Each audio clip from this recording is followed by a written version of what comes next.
Hi friends, நாம் இப்போ சுவையான வெஜிடபிள் பிரியாணி செய்ய போகிறோம். சிம்பிளாக ஈஸியாக. இது எப்படின்னு பார்த்துடலாமா? அதுக்கு பார்த்தீங்கன்னா இஞ்சி, பூண்டு, சின்ன வெங்காயம், பச்சை மிளகா, அதுக்கப்புறம் கிராம்பு, ஏலக்காய், கொஞ்சமாக கல்பாசி, இவ்வளோதாங்க. இதை வந்து நல்லா மைய பேஸ்ட்டாக அரைச்சி எடுத்துக்கிறோம். தாளிக்கிறதுக்கு பார்த்தீங்கன்னா வெங்காயம், பச்சை மிளகா, அவ்வளோதாங்க. கேரட்டு, பீன்ஸு, பச்சை பட்டாணி எடுத்து வச்சுருக்கிறோம். அதுக்கப்புறம் சோயாவை வந்து நல்லா தண்ணியில் ஊற வச்சு நல்லா 2-3 டைம் நல்லா வாஷ் பண்ணி நல்லா புழிஞ்சு எடுத்து வச்சுருக்கிறேன். ஒரு 2 பெரிய தக்காளி வந்து கட் பண்ணி வச்சுருக்கிறேன். தாளிக்கிறதுக்கு பார்த்தீங்கன்னா பட்டை, சோம்பு, சீரகம், பிரியாணி இலை, அதுக்கப்புறம் ஒரு துண்டு மராட்டி முக்கு, அவ்வளோதாங்க. வேறு எதுவும் கிடையாது. எண்ணெய் ஊற்றிட்டு எண்ணெய் நல்லா காஞ்சதுக்கப்புறம் நம்ம ஸ்பைசஸை போட்டுறோம். அதுக்கப்புறம் வெங்காயத்தையும் போட்டு வெங்காயம் நல்லா ஃப்ரை ஆயிடணுங்க. நல்லா ஃப்ரை ஆகி நல்லா நிறம் மாறிடணும். அதுக்கப்புறம் வந்து நம்ம தக்காளி போடுறதுக்கு முன்னாடி இஞ்சி பூண்டு பேஸ்ட்டு போட்டுடணும்.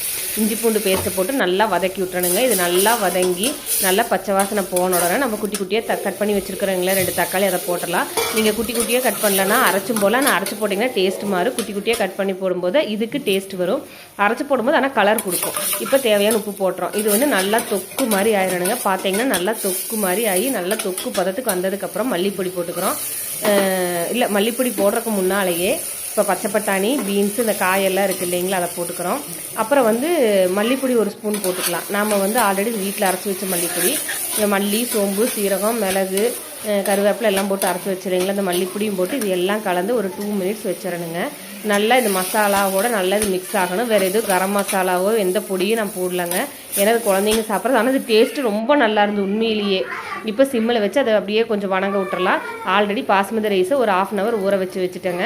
இதை வந்து போட்டுக்கிறோம். பாஸ்மதி ரைஸுக்கு நீங்கள் எப்படி தண்ணி ஊற்றுவீங்களோ அந்த குவான்டிட்டி படி ஊற்றிக்கிங்க. நான் 1க்கு 1.25 கிட்ட ஊற்றிருக்கிறேன். ஆல்ரெடி 1/2 மணி நேரம் அதை வந்து ஊற வச்சுட்டேன். அதனால் வந்து இது நல்லா பொலன்னு வரும். ஊற வைக்காமல் போட்டோம்னா குழஞ்சிருதுங்க.